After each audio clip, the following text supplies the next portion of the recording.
in some countries, domestic violence isn't a crime. What do you think about this? I will let the rest of the panel answer this before I do. I'm not as experienced on this one. I think it's culture. Personally, for me, I think it's just about culture. I don't think it's about, and it's lack of education and lack of information, and especially culture. Yeah, where I'm from a small village. My village, you can smack your woman. It's fine. Who are you gonna report it to? Unless you get to a place where very bad, and unless she reports it. So Okay, again, can I be cheeky there? Yeah. So imagine you're in this village and she Yeah. reports it. Who's she reporting it to to? the chief village. Okay, The chief is of he the actually village. going to do something though? Yeah, it will probably the only thing They'll probably beat him. No, they won't beat him. They'll probably take her away for a bit And then put her back. and put her back after. So So just treating the woman like a property. Yeah, because you can't really break a marriage. It's really like no. So there's a lot of problems. It's the cultural view of women and the role of the wife, I think, maybe is more present here. It's It is really complex because I feel like that culture is obviously. I feel like it's changed a bit now, but that culture is brought over to the Western side. So I feel like They'll call the them older demons. generation, I feel like they came with their beliefs and values, and this is how things are, whatever. And I feel like our generation has now kind of understood, like, no, you can't treat me that way. Yeah. Like, fair enough, we're married, till death do us part, but mate, like, if you're gonna, for me personally, no man should ever think good. Do you get what I mean? But I feel like if you grew up with the mindset of, like, you know, you just have to get on with it, be quiet, keep everything in house, Be submissive.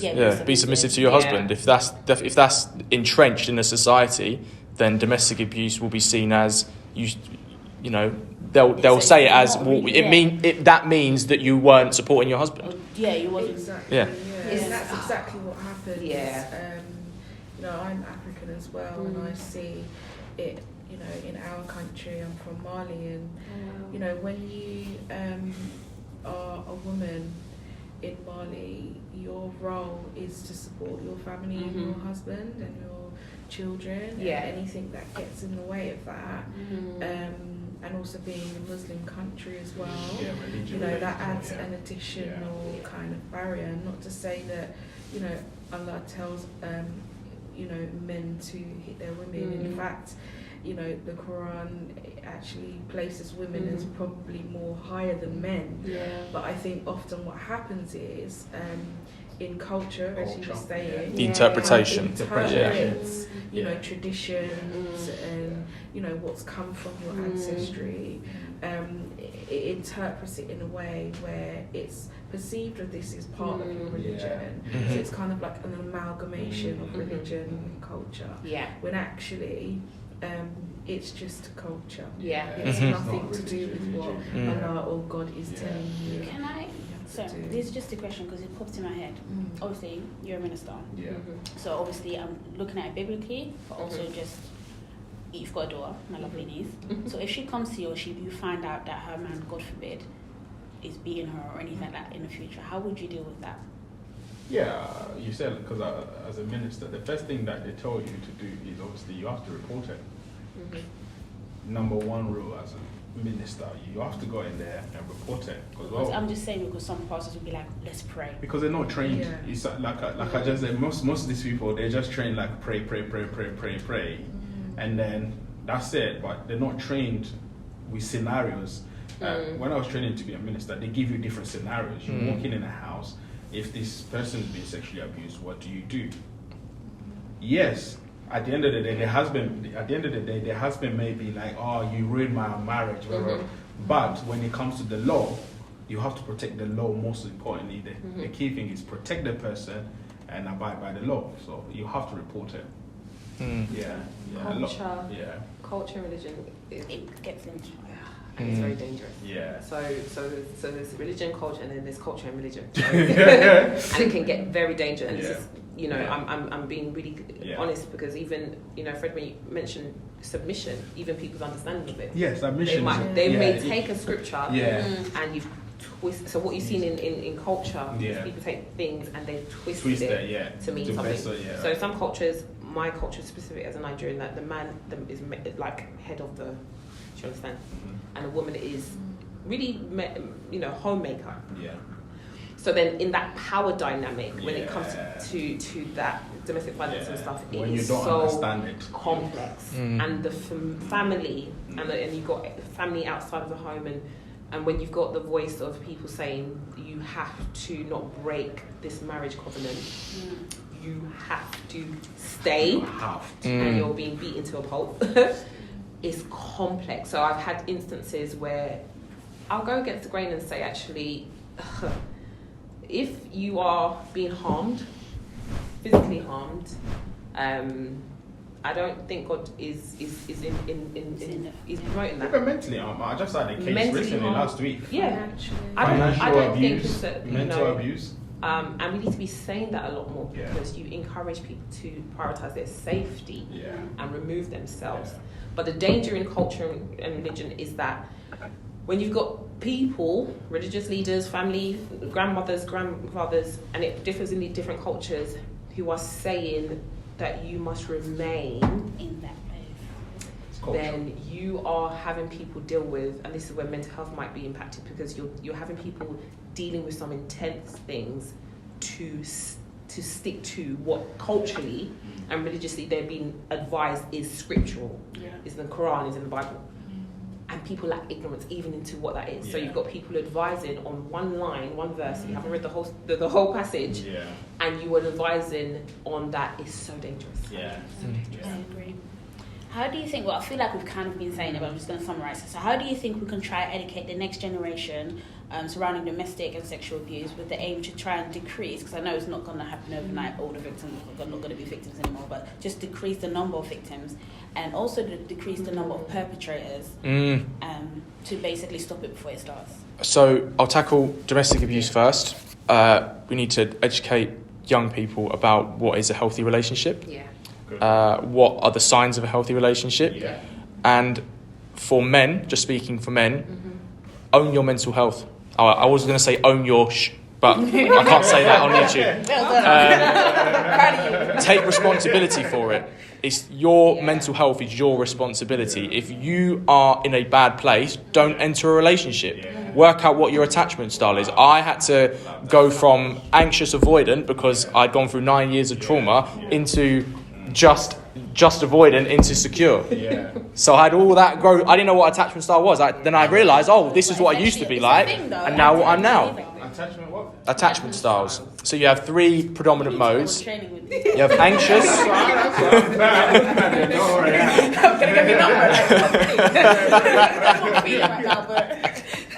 So you have anxious, avoidant, and secure. But some people can be anxious, avoidant as well. So anxious is where you will seek validation from your partner about them loving you. So you need someone to tell you, I love you all the time. Avoidance can enter relationships, but some of the time they'll avoid relationships altogether. So they might go through a short-term one and then end it because it's getting too intense. And then secure is where you want to be. Thank you. And it's good to know it, because I had to acknowledge it for myself as well, how I behave, why certain things didn't work out. I'm like, okay, that makes sense. And I think just quickly on sexual abuse, I think it's really important when it comes to relationships for young people about consent. And I think language is really, really important. I think this whole idea of I don't know if they're getting told this nowadays, thank God, but telling girls to treat in heterosexual relationships, treat them mean, keep them keen, play hard to get. You know what that will give to predatory people is no means yes but, or no means yes but I need to try harder. So if you embed that, then when a girl says no, they'll say, well, you don't mean that, when actually they do. So don't give kids mixed messages. And for boys, you need to teach them very hard to know when a girl says no, take it as no. So it's all about boundaries, I think. Establish boundaries, protect boundaries. And if kids don't know boundaries, and obviously they're going to test boundaries in life. That's what kids do. That's what young people do. We all did it. But in relationships, it's so vital. I'll jump on the back of you. Consentry, there's a video on YouTube. Consentee. Okay. TEA. It's a basic, every young person can watch it. and it basically breaks down consent. And exactly what video too. Childlike, and that's changed my life, because also that CSC video, when I watched that, it changed my life, because I realised what consent looks like, and it's described in a way of drinking tea. It's so simple, but when you watch it, it will change your mind. And young people, I really encourage young people to watch that. On the back of what Fred said about attachment, there is a video research around, and I encourage everyone to watch it. I think it's babies and how babies, again, being a health visitor, we have to look at attachment and assess it. You know, newborns can exhibit secure and unsecure. So you've got a child that comes into the room and they're left by their parents. Yes, I've seen this one. Yeah. And then actually, you might correct me, Fred. Disorganized. So they come back. The parent comes back into the room, and if the child is not settled and is still crying, that's an indicator of disorganized attachment. So the idea is the child must be secure. Stop crying when the parent or the carer comes into the room. And I think it's really important to understand your attachment styles, because for me, I think I was disorganized. I still am. It's a journey. It's a journey. And I didn't even know a runner from relationships, personal relationships, intimate relationships, friendships, because of all my experiences. So knowing that now is helping me to kind of work. And trauma plays into it. Trauma is one of, for me, that was the most significant. That's going to be one of my last questions. I didn't realise my avoidant was due to the sexual abuse. So I was getting, anytime I'd get close to a girl when I was in this avoidance stage, I would my mind immediately go, run. Sabotage. I'll self-sabotage myself because the abuse told me I was not capable of being loved. Absolutely. Yeah. And that's what I had to realise and switch. Yeah. But I didn't know that. I just thought, why am I getting too close to this girl? Now my brain's telling me to run. Yeah.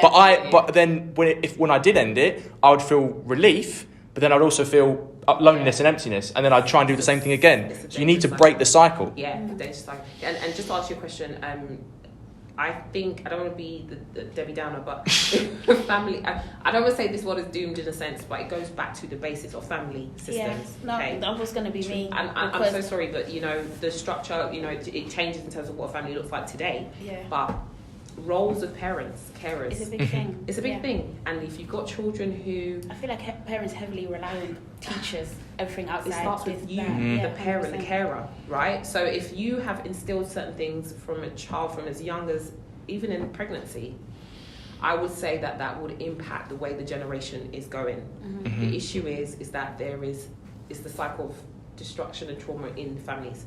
Generations. And I say it goes back to, and then if there isn't things in the community where there's not funding for the community centres and stuff, which things are changing, where a child who doesn't have that can go and have the older man mentor or dads. There's not enough dads. Teach your sons about consent. It's much more. And it's missing. Yeah. And I think it's so significant. Yeah. For so you've got young men trying to coming into fatherhood, and they don't know what it is to be a man. And the thing is, even when we take it back to, I think Manya spoke about earlier, like gangs, all of that stuff. Yeah. Most of the time, they just want that want that connection. They've got that family. Disproportionately, men who are in gangs, who become terrorists, are all fatherless or have absent fathers. And they just want to feel.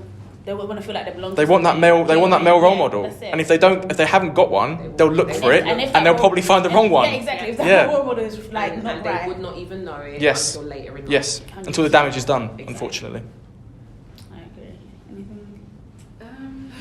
I think we always yap anyway. Sorry. The perspective of the care experience community, because I'm care experienced, and I think for care experience young people, I think it's really important that there is a national approach in how they get access to conversations around well-being, mental health and self-love. I think I don't even think schools even I mean, I hear what you're saying about healthy relationships, but I think actually we can go a bit further than teaching people about healthy relationships. I think we need to teach people about how to love themselves. Like, self-worth. What does that look like? And that does include consent. It includes, how people treat us. But we need to teach our young people how to look after, love themselves, and what does that look like? So something that's care experience might not necessarily get access to those types of conversations. And I'm just leaving, sorry, John, but the people that are even in that, they don't even care about the children so they don't even care about the children. And that they're caring for. Yeah. And they don't know how to. So that's what I'm saying. That's why there needs to be some kind of national accountability, that ensures that young people are getting access to those kinds of conversations that are care experience.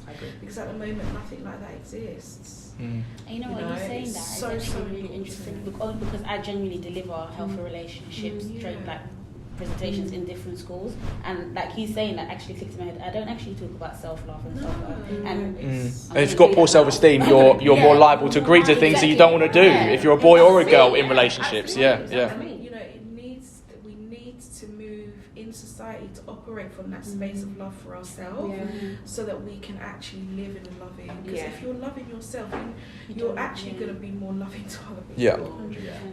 And then also shift the conversation, around, how can we be part of helping our, elder generation to understand these things.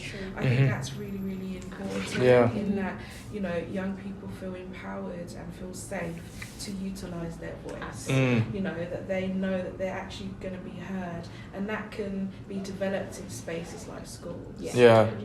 Where we are empowering them with that knowledge that actually you're part of a culture that is more aware, and you've got the power and ability to change your family and be that impact and lead that change, and then that will have a ripple effect within society. It's okay to call stuff out. Don't be afraid to call this stuff out. So that's my personal kind of mission, is challenging government to make sure that we are able to, have care experience community having access to those loving conversations. Really, really important. I think I would like you to kind of give some perspective on this matter from your experience as a pastor. I think when you become secure as a man in yourself and you self-accept yourself, there's this really weird feeling where you become almost on an equilibrium with every other man. There's this respect that because you have respect for yourself, there's an instant vibe and respect that you have for others. And it might come when you're an adult as a man as well. But I just find it really interesting because when you reach that level, you feel so much more able to A, help others, and B, see yourself as someone who can help others. So I wonder what you thought of that. I have a chance to obviously try to help others. So I look at it in a way, I think it's about self-love, like she was saying. Self-teaching, self-learning, and wanting to be different. Because if, for example, all of us here, we are informed in our field. So therefore we have the ability to give to others. And I think the problem is a lot of people don't have access to be informed. I've just learned a lot today. So have I. I've learned as I've gone along, mate. So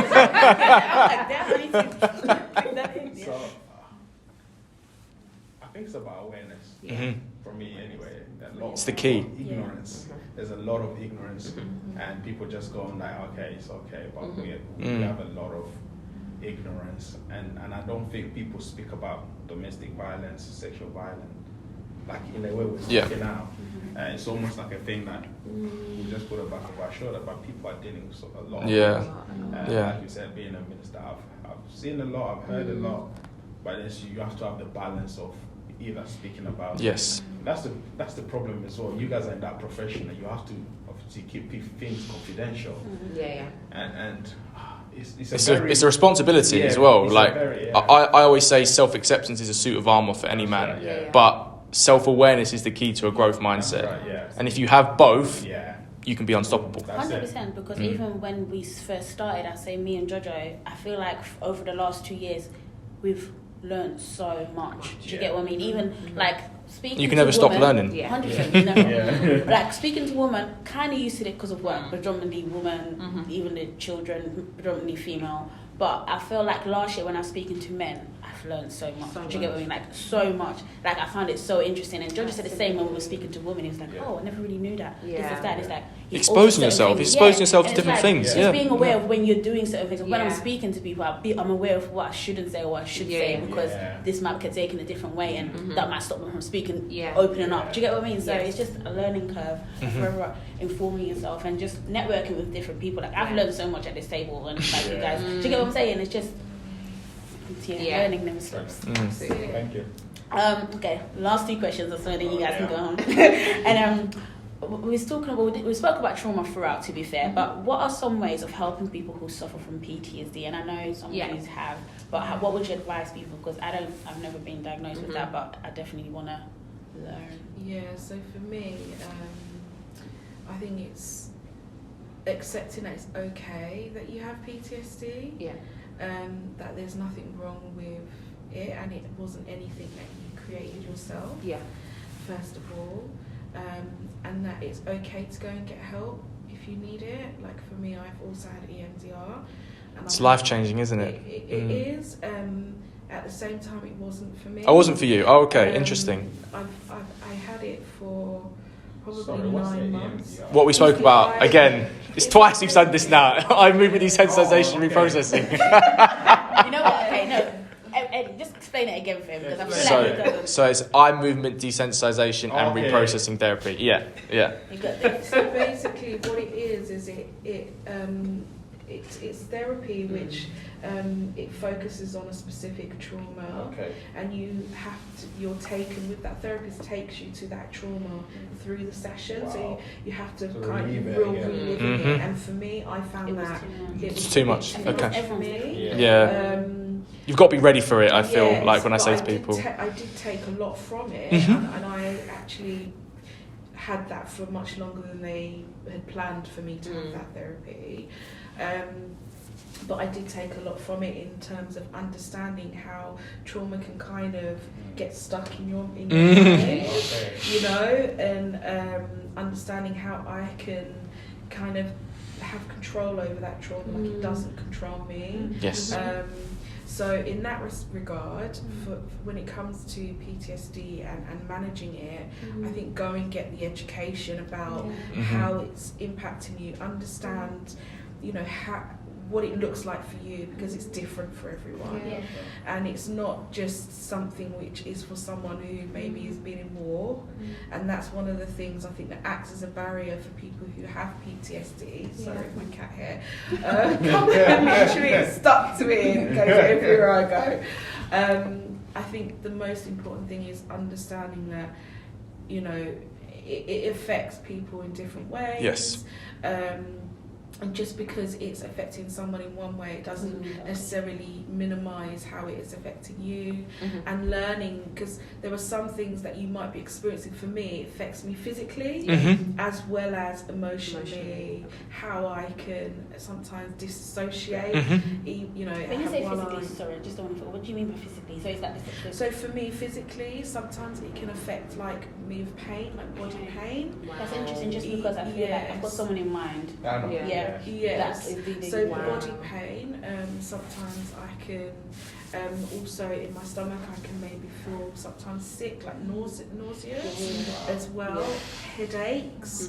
Sometimes you might think it's just a normal headache, but actually it's to do with what's going on with my trauma, my PTSD, and it's just going to get that education to understand, you know, how is your trauma playing out in your life, and recognising the different positions in your body that it might be affecting you, and finding ways to exist in life with those things, and knowing that it will pass. You've been able to pass through it before, you're going to pass through it again. And for me, until I reached that stage, because it took me a long time to get to that place where, you know, it would overwhelm you so much that it would feel like I was forever going to be feeling like that.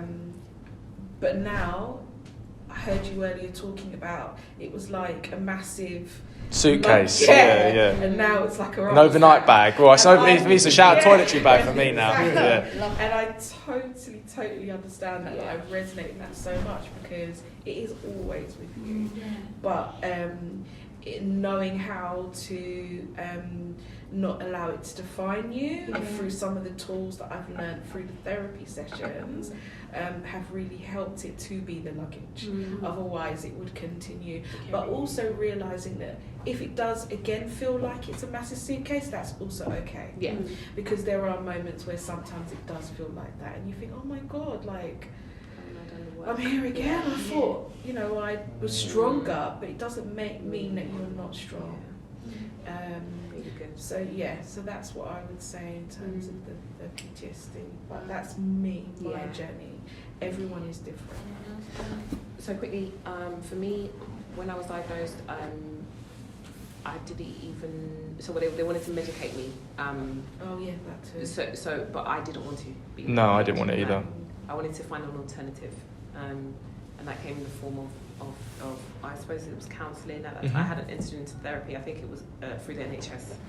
So I didn't even know what it was. I realised that I always had it. So I was disassociating. I would have I would go into intense moments of reliving some of my memories, and I always been like that, where it will almost make me numb, or it will stop me, and I didn't know. So when they explained it, and they were like, that's PTSD, and they diagnosed me, but because of the impact it was having at the time, I wanted to do it, and I said, actually, I would like to find an alternative. I just need to. I think I thought I really needed to face it. Yeah, and I thought that was it. So for just quickly, like, now I realise that some of the hardest things was the impact of it, and the impact on life is sometimes I go through moments where now I'm understanding why I am the way I am. I couldn't explain to people growing up, so we spoke about detachment. The difficulty for me was not having a voice to explain that I've been through. I think some of the things I'm sharing on now, I've never spoken to anyone about. Wow. So I'm now only starting. So I'm a professional, but my personal story I'm only starting to talk about now on my personal sites and stuff like that, because it's liberating from shame, and it's part of my healing process. Because so it's so now people are only now understanding me. And the difficulty, and what I would just encourage people, whether you're working with children or you're just in families, is just ask why. I think people are used to running away from people and I think that's why I'm so passionate, because I always now see the child or the person for what they've been through. You see yourself a little bit as well. Yeah. So I know now, if someone is doing something like pushing away or avoidant or self-sabotage, I know that's self-sabotage, or they're ghosting, or that was me. But what I found is I was never safe to speak, or people... Until now? Only now. I'll change my number, do weird things. And people and then they'll just leave me. But they didn't ask why. Do you understand? So now that's why I'm passionate about it. You know your why now, though. Now I know. I'm going through the process why we're talking, right? And I'm no longer under that kind of shame because other people are talking, and I'm speaking to people, I'm watching platforms like this, etc. It's always asked why.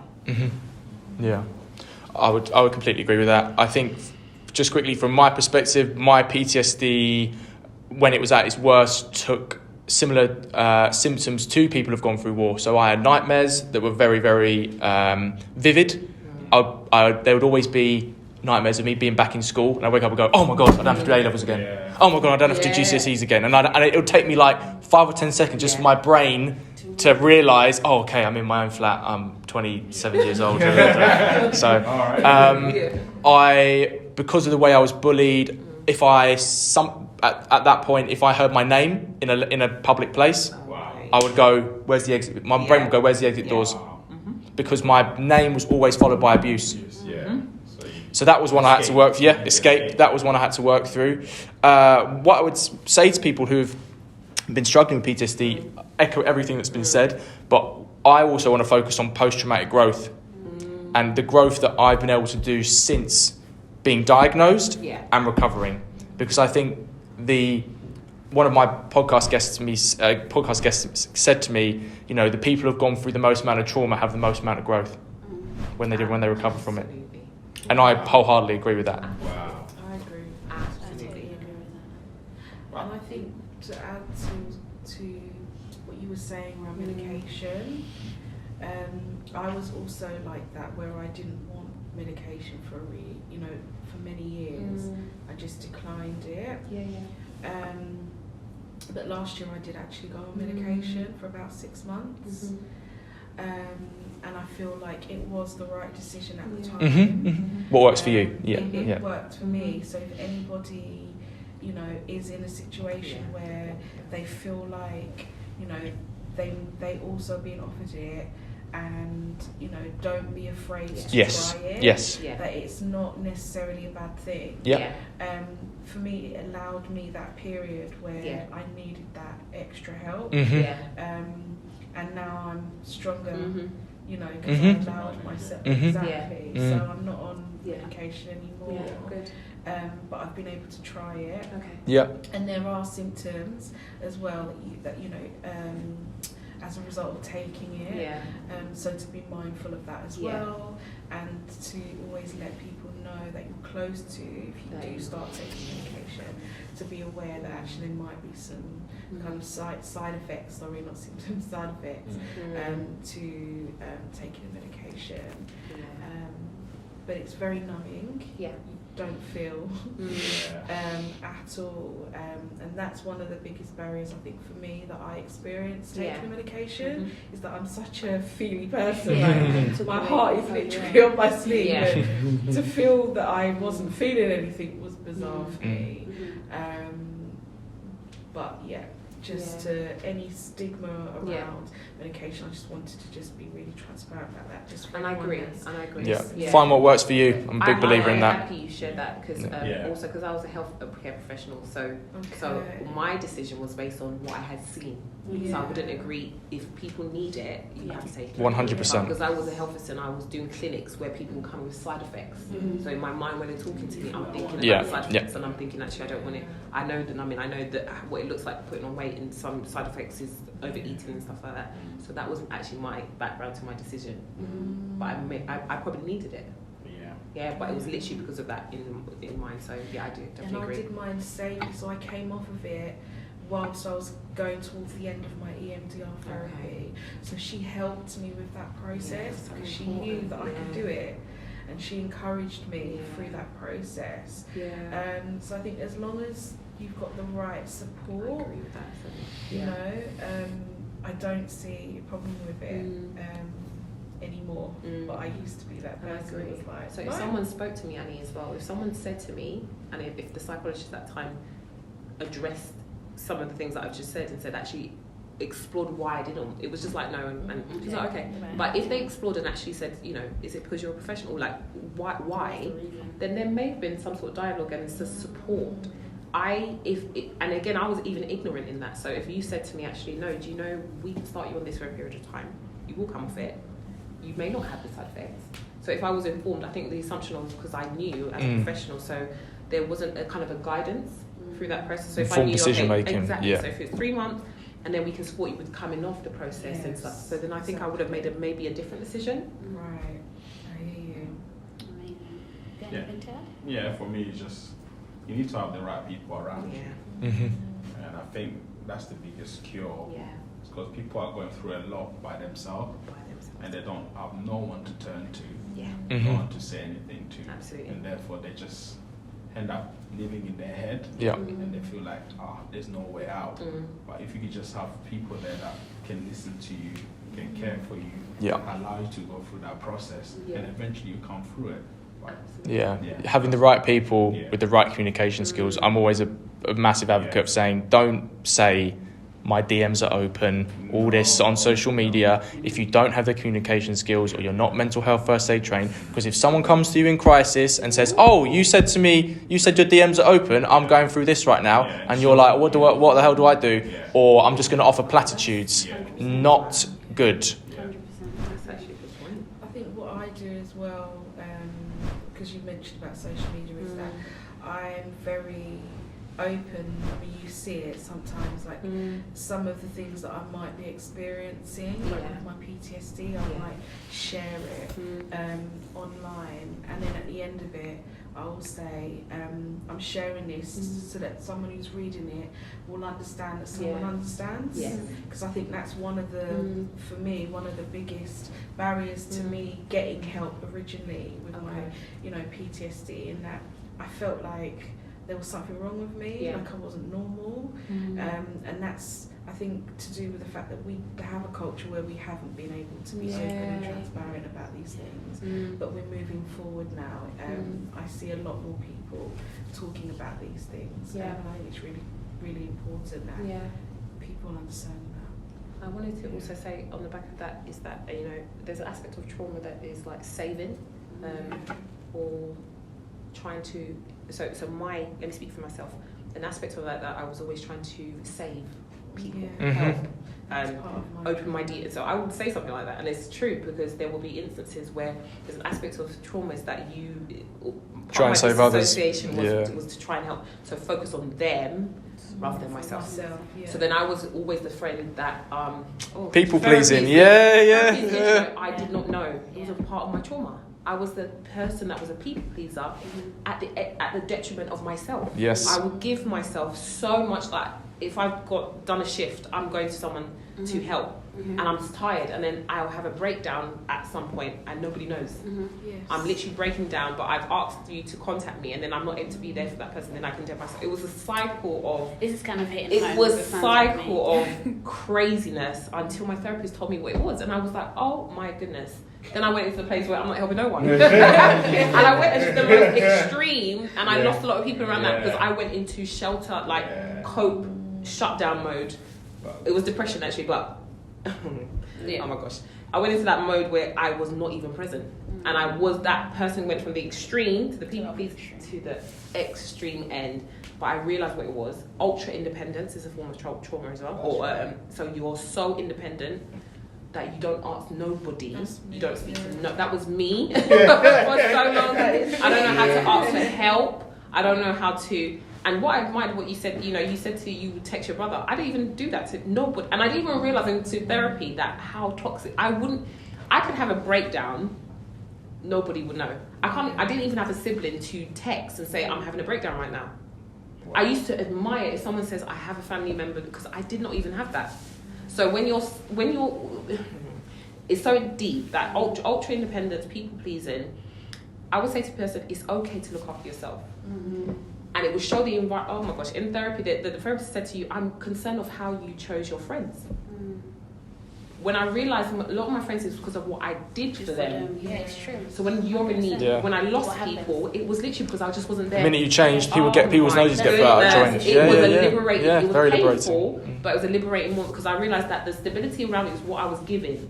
Once I couldn't give, so now I'm trying to learn what receiving. So now I know my flags, and I know how I choose. I'm really like a dissociate, but even receiving people into my circle, if you don't ask me how I am, how I check it, text, because that's me. I'm an encourager. If I don't get a how are you, how can I help? Like, I realize that this is my standard of relationship in terms of how, if someone's not concerned about your well-being, asking you how you're, then that should tell me that the situation is what it is.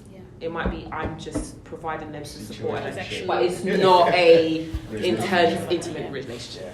And that goes back to that, conversation earlier we were having around, you setting that self-love standard for yourself, of like how you want to feel loved for yourself, and you are teaching others how to love you and what you allow them to treat how they treat. And I think that brings it back to love languages as well. And I feel like often people think that you need to love people how you think needs to be loved, but reality, you need to love them in their love language. Like I recently understood that. I used to always say, all 5 of them, or how many there are, but it's reality. And my main one is like acts of service. If someone does something for me, because I feel like I do quite a lot for people, I try my best to balance everything. So when someone does something for me without even me asking them or even thinking, or like that was in the back of my mind, and someone does it, it's like, wow, I love you, like thank you, because I'm always, my brother knows, I'm always busy. So when someone takes away that busyness for me, it makes my life a bit easier. I love it. And I feel like often,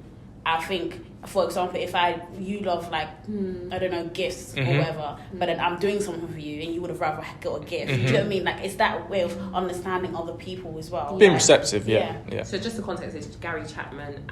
So there's 5. There's quality time, acts of service, words of affirmation, physical touch, and so for context for people. So mine's the opposite. Mine's quality time, but it's really because I've never been heard, and it's literally if someone sits. You don't have to buy me anything, but if you sit next to me and listen to me, that's everything I need.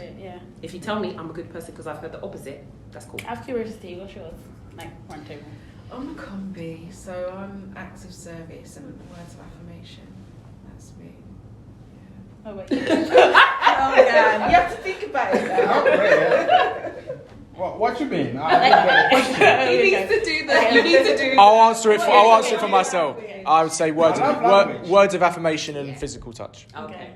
But my love language to others is different. Yeah. So what I enjoy giving to people is different to what I like receiving. Yeah. Makes sense. For me, it's encouragement. Yeah. So affirmation. Words of affirmation. You'd be surprised how many men are like that. You know. Yeah. Words of affirmation. Wow. Okay. Interesting. I learned that. Thank you. All right, thank you so much, guys. I know that we've gone over time a bit, and I appreciate a bit. I appreciate that. To be fair, this is 3:30, 3 o'clock, 3:30. So it was like 40 minutes over. So I'm kind of proud of myself. Technically, you know, black people could have gone worse. But thank you so much for being here. Thank you for being part of season 3. Hopefully, in the future, I'm not sure when, we're planning to do an event, and I hope that all you guys will be attending. If I'd love to. Heads up. So thank you guys so much again. Thank you guys for streaming. Make sure you like, comment, and subscribe below. And I'll see you next time. Bye. Bye-bye.